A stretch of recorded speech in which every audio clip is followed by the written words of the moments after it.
This is Educated Artistry.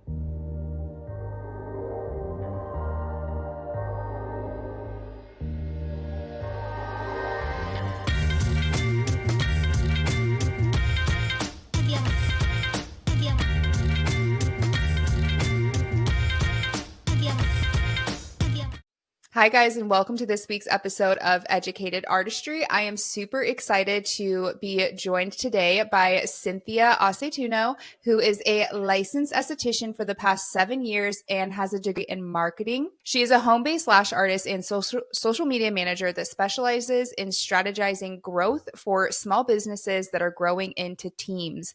And today we're going to talk all things about building an authentic brand and embracing yourself through social media, but also give you guys actionable steps on creating engaging content while you're building your audience. So, welcome to the podcast, Cynthia. I'm so happy to have you here. Happy to be here. Very excited. Me too. So, why don't you just start by telling us kind of your journey so far in the beauty industry? Because 7 years is a long time. So, what got you started? I just always loved beauty. It did start with makeup though. I feel like we all kind of went through a little wannabe makeup guru phase. I don't know if anybody can relate, but I did that. And my first job in the industry was at Sally Beauty Supply. And I started there as just like a sales associate, but I was there for a long time. And I was promoted a few times, so I eventually grew to be like a training manager for the district, which, if you're familiar with New York, the Long Island district. And so I was living my Sally life, and I originally went to cosmetology school because I thought I wanted to do hair. And literally a month later, I was like, yeah, no, this is not it. And so, fast forward, still at Sally's, I got my aesthetics license. Along the way, I got my marketing degree. I went on to pursue a business administration degree. And then from there, I dove into anything that I could possibly do with an aesthetics license. So, a little bit of everything, waxing, some laser, event makeup, facials, obviously. And then I just fell in love with lashes. That was where I felt more aligned. I felt like in the zone. I felt not everybody can do like this sort of intricate work, but it worked for me. And so I've always done both. I've always done beauty services and always done beauty like business, like behind the scenes. Okay. So, did you start like at what point did you start bringing like the social media marketing into within the beauty industry? So when I started my own lash business, I've always been a solo lash artist, but when you start a business, you have to promote your business. So naturally, I was diving into social media. So this was like COVID time, and I just started really enjoying that more. I feel like the beauty services always provided me with like zen, and like I could just like zone out to beauty services, but the business side of the beauty industry always kept me very like creative and excited. So like it filled that for me. So that happened around COVID time. And then more recently, I've been getting more into it and then now offering it to other businesses. Did you notice, like, I'm always curious because I also work with a lot of beauty business owners and Mhm. social media.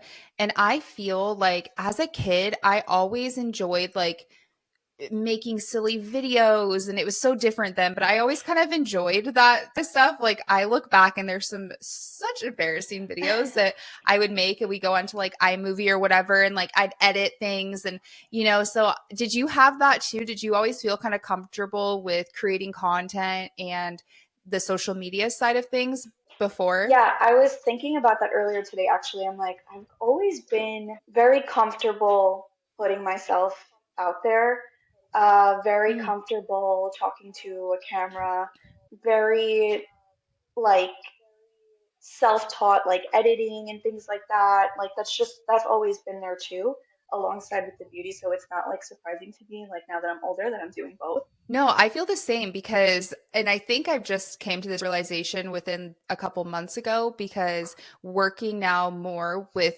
people in the beauty industry and their social media, one of the biggest fears I found is showing up on camera, Hmm. and that so many people are terrified of doing that. And like I was thinking back, because when I try to give advice, I'm always like, I don't know if I ever really had that fear. Like I can't remember having that fear. And it actually stuck out to me because Ashley Gonzalez was on a live, and she was talking about she can remember the first time she ever posted an Instagram story and how terrified she was. She remembers what she was wearing. Like she remembers exactly what she was talking about.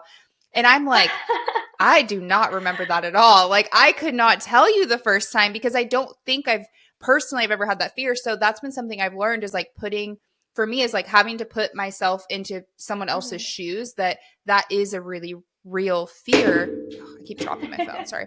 That that people go through. So have you, one, found a way to help the clients that you work with overcome that fear? And what are some tips you have just for like showing up on the camera and feeling confident with it? Yeah, I mean, I can definitely understand where it comes from. The only time I've ever felt like some sort of nerves or like anxiety is like before posting something. So like me creating the content, I'm like totally fine. But then before I post it, I'm like, ugh, did I need to edit another thing? Or like, so I can understand that piece of it. I agree. I feel like I get that too. That's the part where I'm like, Yeah. ooh, maybe I need to Like, wait, switch something let up. me watch it But one more yeah, time. yeah, right. For the 500th time. Yeah, so I can definitely understand where it comes from. I feel like my biggest advice for that is, I don't know, it's like you have to be okay with it not being a good piece of content. Because Mhm. even if, let's just say, you're posting the most amazing, engaging content ever of life every single time, even if you have the right strategy and the right audience and everything, not every piece of content is going to perform the same. So there's going to be moments of like slight disappointment, or like, oh, I thought that was going to get more views, or oh, I thought that was going to get more comments or more shares or whatever. So I feel like going into it, if you know that you have to do this or you want to do this for your business, I think that you have to be okay with like the quote unquote like failure part of it. And I feel like once Mhm. you kind of accept that that's a possibility and it will happen at some point, it becomes a little less intimidating. And then also, like, obviously, practicing doing it, the more you do something, the less scary it becomes. I couldn't agree more. So that's something that I tell a lot of people, where I'm just like, whatever beauty service, I'll say lash extensions just for this example, that the very first time you did lash extensions, I'm sure it was so fucking scary, Hmm. right? And you're like, I don't really know what I'm doing. This feels really uncomfortable. I don't feel like I did a very good job, whatever it is. Like it's the same thing with showing up on camera. You're trying something new. You're probably not going to like Oh come yeah, off you're gonna super suck at confident. You first. might feel a little awkward. Yeah. And so that's why I'm like, take it back to when you started anything new. This is now just a new thing, a new muscle you have to build, which is just showing up on camera. And I think like a really good way is to show up on your stories. It expires in 24 hours, so it's okay. Like that's a good thing. I always try to challenge people, like even if it's a photo of yourself, or you're not even talking, but it's a little video and you're in it, like just get into the practice of showing yourself on camera. And then I think you can get into feeling more comfortable to talk on camera and stuff too. And that's just something where I'm like, it takes practice, and it is just a new muscle that you have to start building. Yeah, that's a really good tip to start with the things that expire. Because then, like, worst case scenario, like, that too, Yeah. like, worst case scenario, you can just archive something or delete it and then just post something else. Like, it's not, you know, Yeah. don't get too in your head about it, basically. Yeah, exactly. And I'm always like data over drama. So I feel like when you said that if a piece of content, and I get it when it sucks hard, you're like, oh, I love this idea. I spent a lot of Mhm. time editing it or whatever. And then it flops. Like data over drama, instead of being like, wow, I'm never going to post content again. Like, how can I tweak this? Maybe I need to tweak my messaging. Maybe I need to start with a better hook or something to get people in. Maybe I didn't like make didn't make it engaging enough or whatever. It's just like taking those things and just being like, how can I tweak this? And you can even make the same video or use the same video that you had recorded and just move some clips around and play around with it. Like, I like to think of it as a game and just kind of see like, okay, how can I tweak this and make it better? And it's funny too, because you can post the same video on different social media Mhm. platforms and they're gonna like, one will hit, one will not on one. It's so weird. And I don't even think that it really is like an sometimes it's like people blame the algorithm. I'm like, I just think sometimes certain things hit and certain things Mhm. don't. And there's like, you don't have a lot of control over that, even if you're doing all the strategy and the SEO and the hashtags and all that stuff. Yeah, yeah, and I say that from the also having the experience of like a little bit of a larger business where they have to pump out content and stay in front of people's faces, Mm, right? So they're like seriously in the social media space. So with more amounts of content, that's what I'm saying. Like not every single piece is going to perform the way that you think it is, or the way that you hope that it does. And it's okay. It's like totally normal. yeah. I feel like we should talk about a really relevant topic, especially since we're on the topic of social media, which is the TikTok ban. Mm. And if anybody doesn't know about that, because my DMs have been flooded because I love TikTok. Like, that's where I mainly post Yeah. content and where I feel the most comfortable. So for anybody who doesn't know, there is a bill that has been passed and it just got passed, I believe, on Wednesday through the Senate, and Biden signed. Um, for ByteDance, the owner of TikTok, to sell and divest TikTok or face a ban. They did change a couple things where they're giving them 9 months to sell with the possibility of a 90-day extension if they're in process of a sell. However, TikTok has like publicly said that they will not sell because they believe that it is against our First Amendment rights in the US. And I personally predict that there's going to be a long legal battle behind this. And I can understand where people are getting kind of worried, like, should I still post content there? What should I do with this? What's going to happen? And I think we can just both share. I feel like we have a similar opinion on this because I don't know. I don't like to get like political and stuff. And I'm like the last person to share like my opinions on that because it's so complicated with everything that they have and the legalities and everything Mhm. behind that. But I personally think it's like I continue on doing everything the same that I'm doing now. Like, I'm going to keep posting, I'm going to keep utilizing the platform.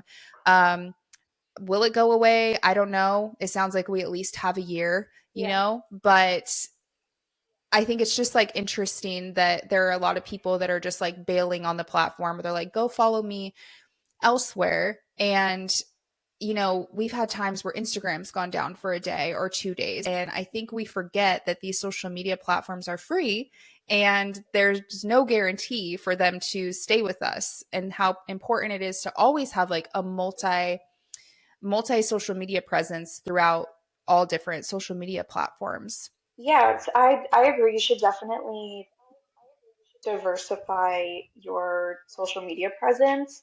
I think leaning too heavily into one or the other is kind of you're putting yourself not at risk. Like I don't want to sound all dramatic, but it's just not the best idea to put all your eggs in like one basket, so to say. I totally get the people who like really thrive on TikTok, and whether they're creating content or if they're a business owner, like that's their like bread and butter. That's where their audience is. That's where they get clients. Whatever. But yeah, I would take Instagram a little more seriously. I would redirect your audience to follow you in other places. I wouldn't panic necessarily. I wouldn't jump ship and like stop posting Hmm. on TikTok. I think you definitely still can, but like be smart about it. You can save your videos. You can start an email list and have communication through that. You can, if you don't have an Instagram, start an Instagram.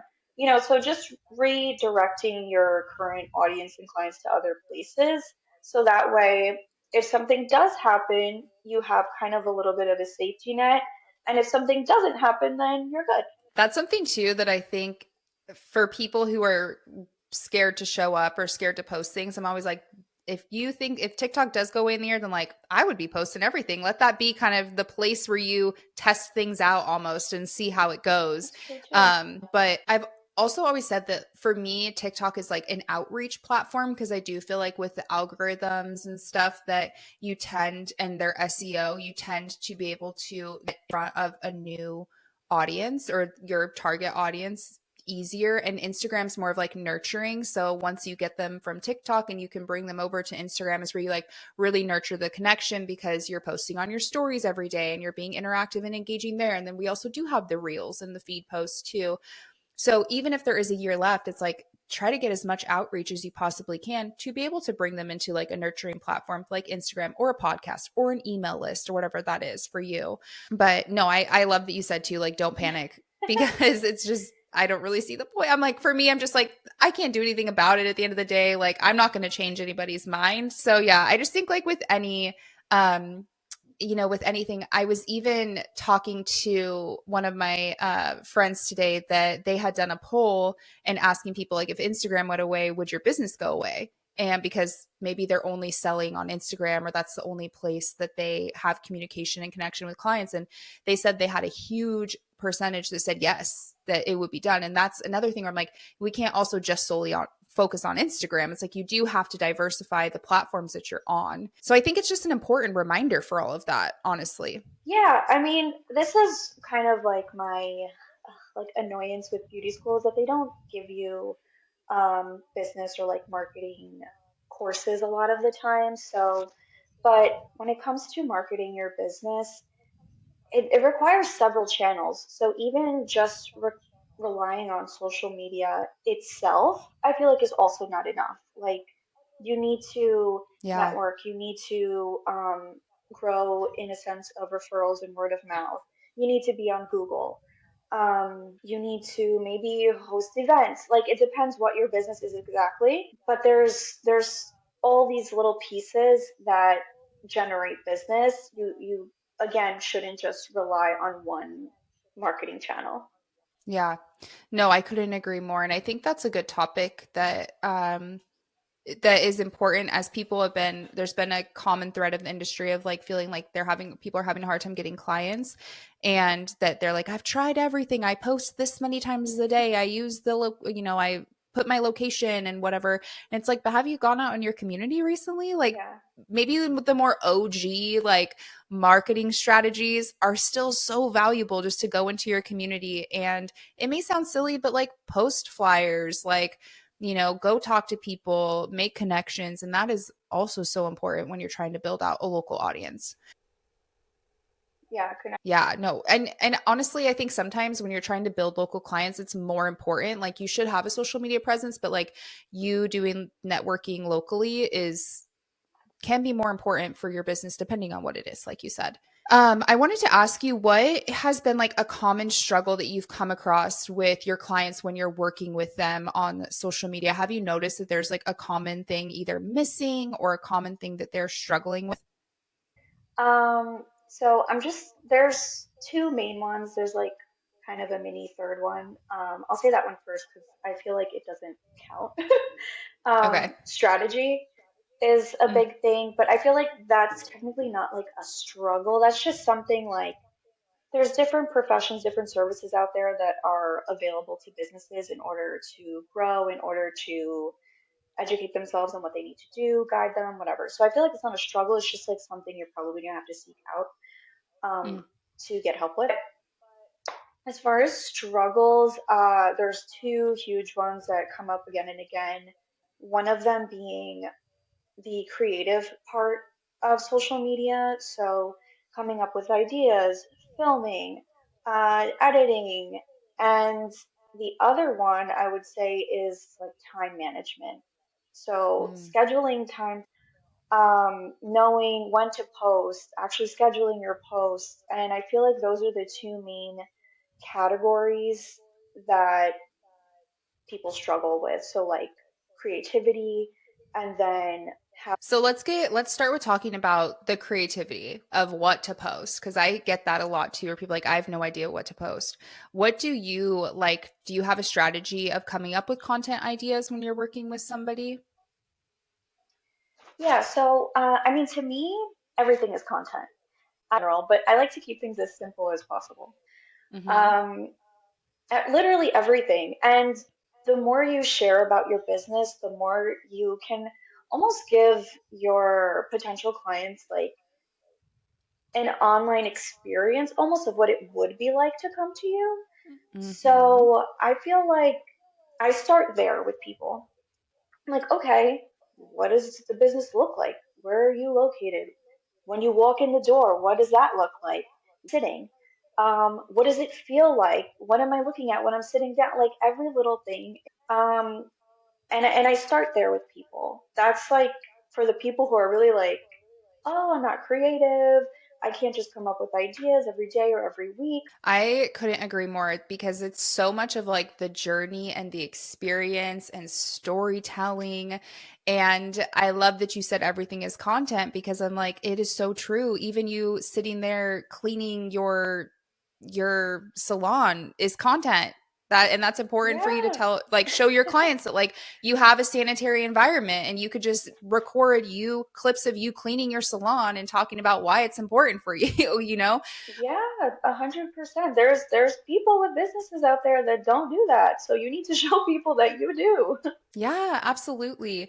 And I don't know, like I've noticed a big pattern that I think that hurts a lot of people. And it's kind of funny because I understand when people are like, I'm afraid of, I can't think of ideas, I can't think of original content, but then they highly, highly, highly prioritize trends and Mm, trending sounds and like meme content, which in my opinion is the most like unoriginal, predictable, shortest shelf life content that you can have. You can filter it in and I think it's totally fine to have in there. Like you have to I've been saying this like all day today cuz I've been doing social media audits. I'm like we need some spice, like we need some flavor. Like where are the other ingredients of your content? Cuz all I'm seeing is like this bland trends only, which doesn't usually provide a lot of value or reason for your right. audience to follow you. And so that's been like something big. And I don't know if you've seen that as well, but you know, I'm just like, we got to switch it because it's like you're afraid of not being original, but then you're posting like the most unoriginal content. So it's just like we got to flip this around somehow. Yeah, yeah, I feel like we're in a to kind of revive your account on an algorithm, but I wouldn't solely focus on that. I want to talk about because I saw you posted a video where it was one of your clients that you're working with, and they're doing like a karaoke series, which I thought was so fun and it's so creative. And it made me stop and scroll. I was like, wait a minute, what is this? And so, pretty much, do you want to talk about what that series is and kind of the process behind you guys deciding to do that? Because I know you said that that particular client has all the creative ideas and you help them with kind of like getting them edited and stuff like Hmm. that time management part of it. But do you want to talk about just like how that all came about and what that series is? Yeah, so she is the type of person who she's really great at like the everything is content concept. So she's good at capturing, Mm-hmm. things that she wants to film.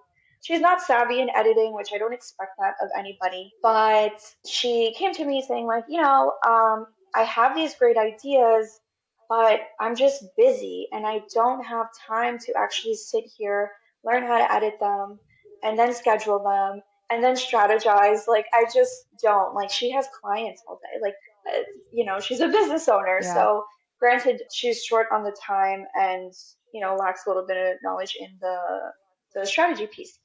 So she came to me Mm. and she was like, oh, speaking of the creative ideas that I have, I want you to look at this. I've been wanting to post it. So there was a situation where like she has all this content in her phone, but it's just sitting there. And I'm like, okay, show me. And then not even seeing the full video, I'm like, this is amazing. I'm like, nobody is doing this. And she's like, oh, really? Like, I'm like, yeah, like, I'll edit it for you right now. We'll post it tomorrow. Like, I'm like, this is great. I'm like, I've never seen this. No, but I've never seen anybody do this. So immediately, that's like a green light to post something if it's unique. But yeah, so that's how that came about. So because I told her like, no, yeah, let's do it, she was encouraged to keep doing it, and her clients love it. It's a hit on her social media. And well, on her Instagram specifically, because her TikTok we're targeting a different type of audience. But for client Hmm. purposes, it's so fun and engaging, and it makes people want to, put crying emojis, and it makes people want to book an appointment. So it's doing its Hmm. job, and it's her part on the creativity, and it's my part on the editing, the strategy, and the scheduling. So, just to make sure that I don't know for sure if we explain exactly what it is. So, she has clients come in and she plays a song like karaoke, and then she'll stop and you have to like finish the lyric, Yeah. right? And if you finish the lyric, then you get a free wax. Yes. And what I love that she does also is that she tailors the music, like whatever song that she picks, to what that client is gonna like. So if you like, you know, let's say like 90s R&B music, she's not gonna play like Taylor Swift for you, and then you're not gonna get the wax. Right. But it's so funny because in the moment she had me do it one time with her, and in the moment you're like, oh yeah, like I know this song and you could know the song forward and back, but like when the silence of her pausing it happens, it's just like so nerve-wracking, and you like your brain goes blank. So only like of all the people Hmm. that she's done it with, actually only one person has gotten the free wax. Wow. So it's just like yeah, like it's fun. I enjoyed like editing those for her, and yeah. So Hmm. get creative, guys.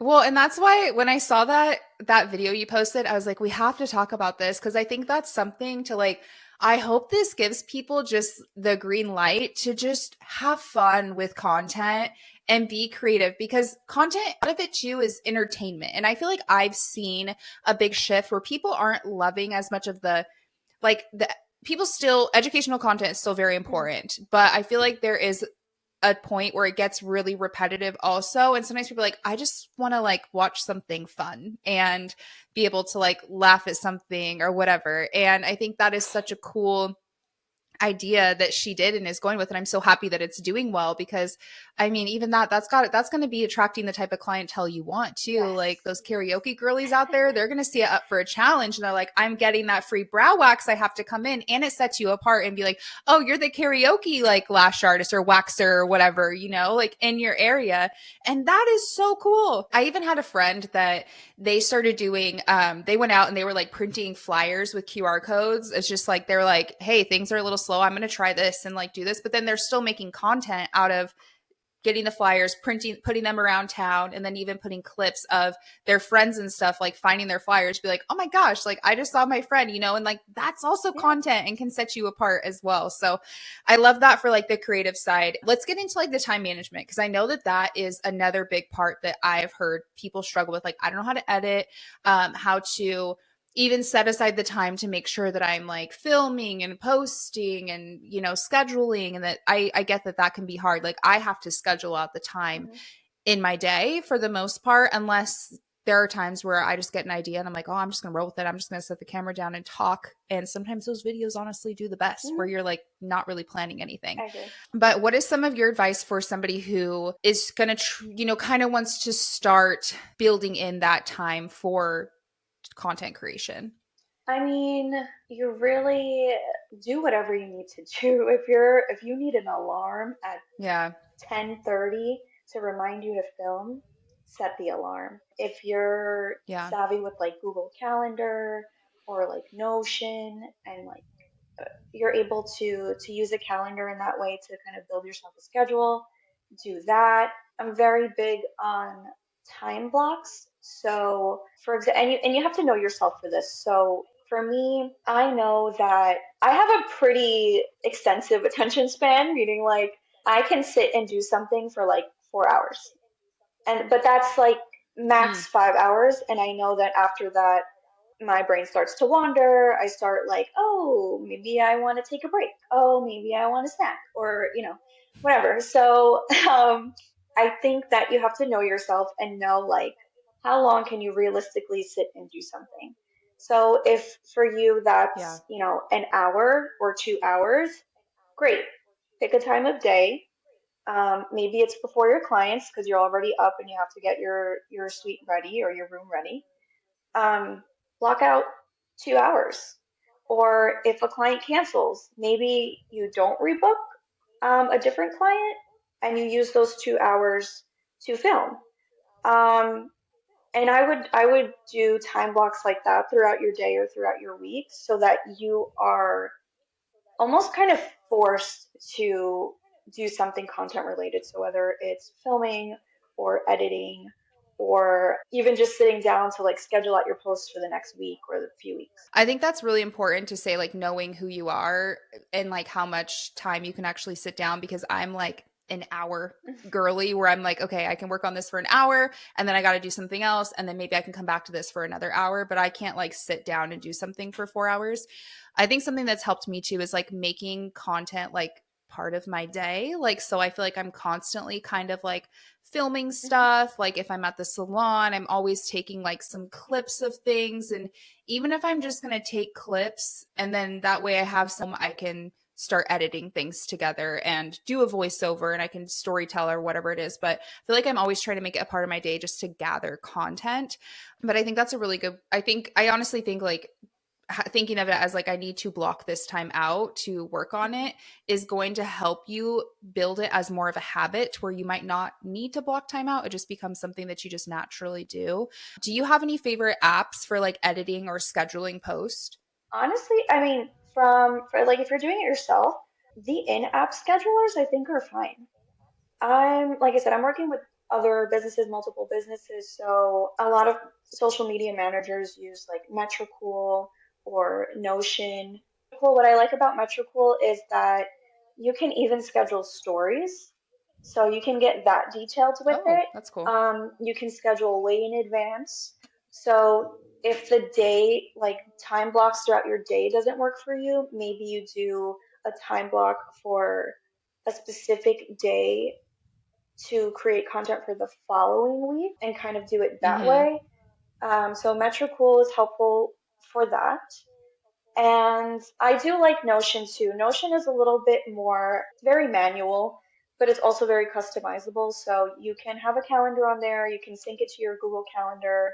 What I specifically like about Notion is that, let's say there's a day, right? Let's say Monday.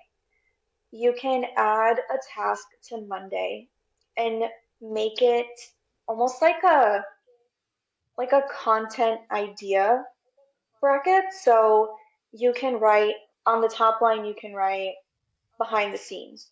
So that's going to be your content bucket for the day. And then underneath that, you can write a description of like, I want to film me cleaning my lash space. And then underneath that, you can have another section where you're putting the caption or any hashtags that you want to use.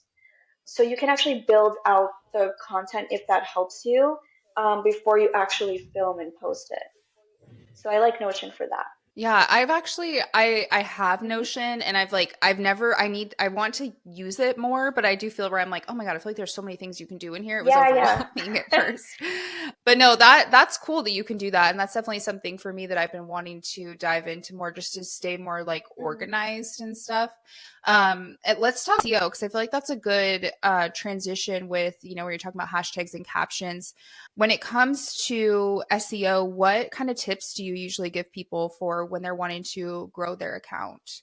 Or what are like some must haves? Like before you post a piece of content, like you need to make sure you have these specific things to make sure that it's getting targeted correctly. Yeah, SEO is so important, like on and off social media. You need to be searchable. Just like a quick example, if let's say there's two lash artists and you post, a before and after piece of content, but one of the lash artists just posts like a heart emoji and then hits share. And then the other one posts, this client came in for volume lash extensions. She asked for a cat eye set of lash extensions. And then you go on describing it Mm-hmm. like that. If I'm a potential client and I go to search, even though both of the lash artists might be really talented, I'm going to find the one that used those keywords in her caption. I'm not going to find the other one. And it's almost like Mhm. you're doing yourself a disservice if you're putting a lot of effort into your content, but then you're not putting in keywords somewhere, whether it's in your video, whether you're saying them in a video, whether it's in the caption, whether you're utilizing hashtags. You're doing yourself a disservice if you're not using some sort of SEO. I agree. And I think, like, honestly, like TikTok has it really good with how they categorize videos. So, with text on screen, the closed captions, like making sure you add those within each app, even for Instagram, because it will grab keywords and be able when people are searching. So, like for me, I like to put all of my I usually film and I edit all of my videos in TikTok.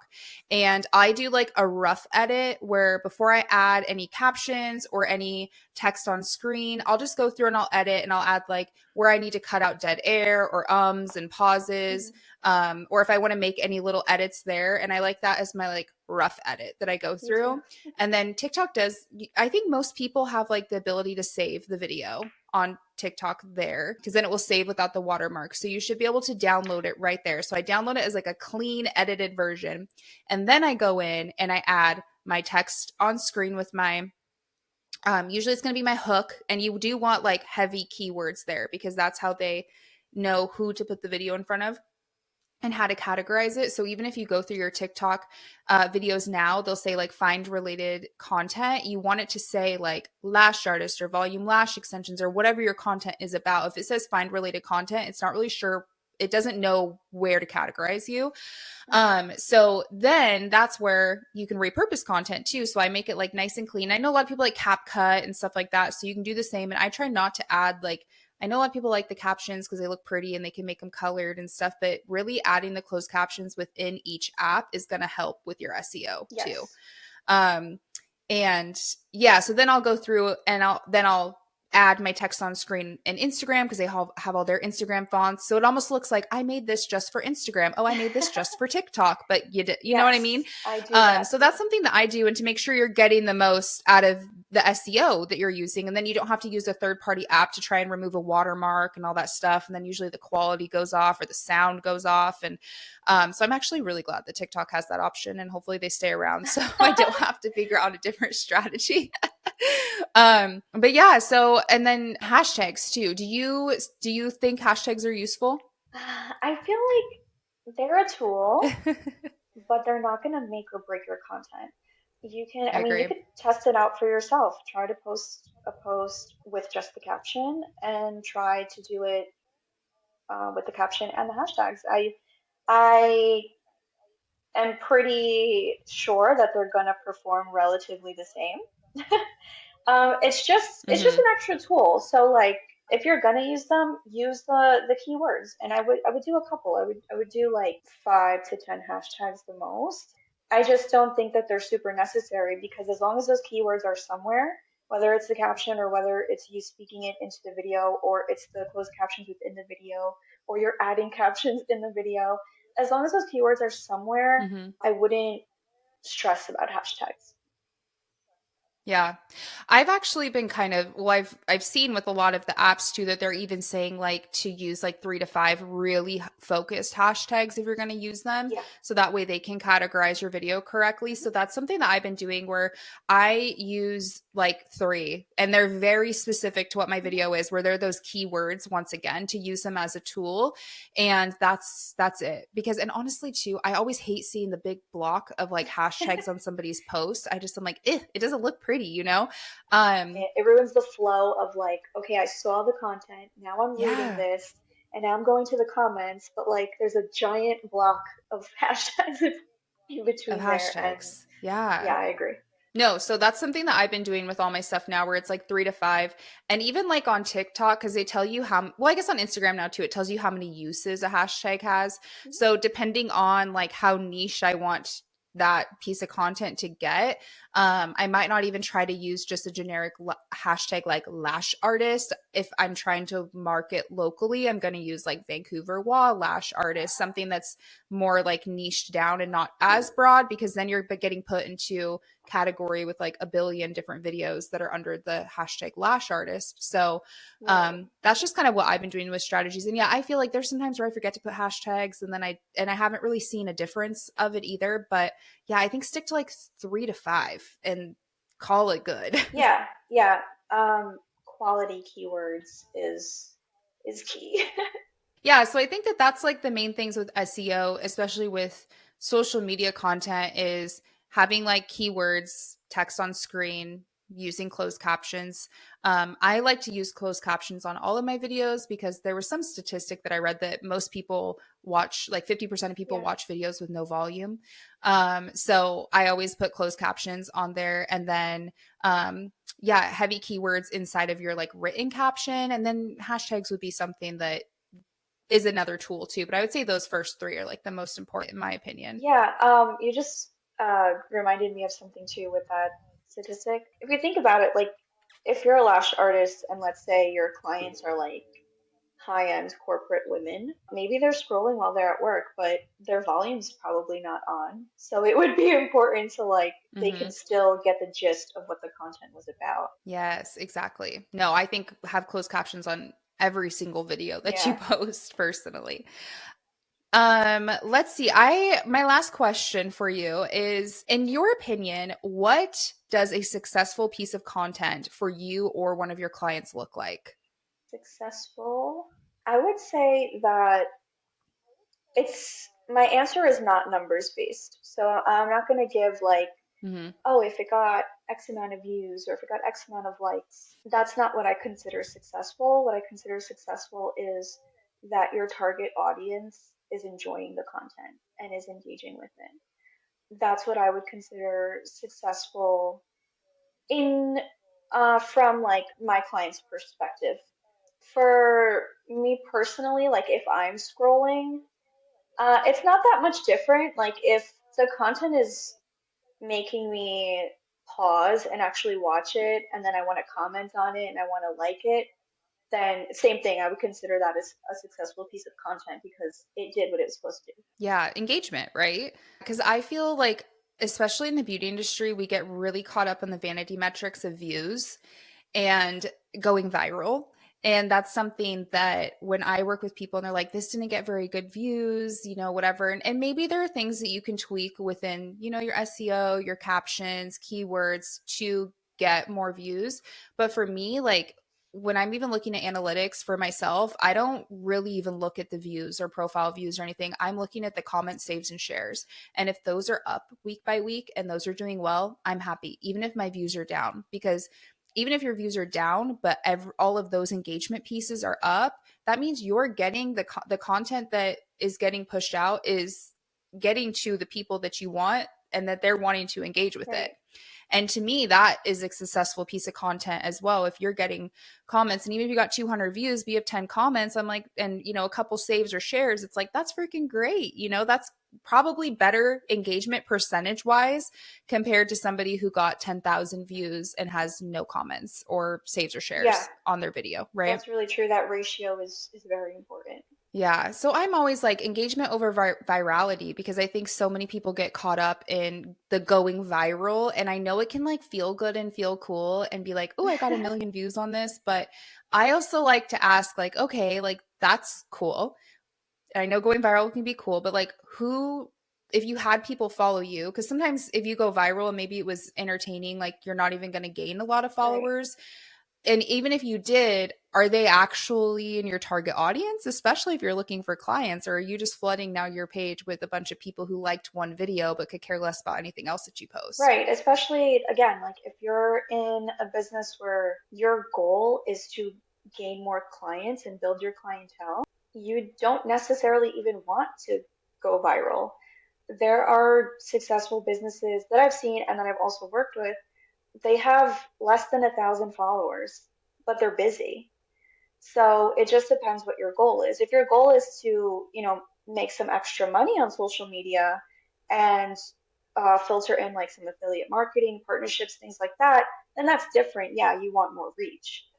Yeah, no, I couldn't agree more. I love this conversation. I feel like I could talk about social media all day, and I hope that people got a lot of like actionable tips that they can even take with their content now and kind of apply those. But I know you did have a freebie for like a DIY audit. Do you want to talk about that and let people know kind of what it is? And I will definitely make sure that it's in the show notes as well so they can grab it. Yeah, so going with the theme of like knowing yourself and knowing what your goals are, personal and business goals, the DIY social media audit that I have kind of helps you get there. It helps you become more aligned with like, okay, why am I posting this content? What is the purpose of it?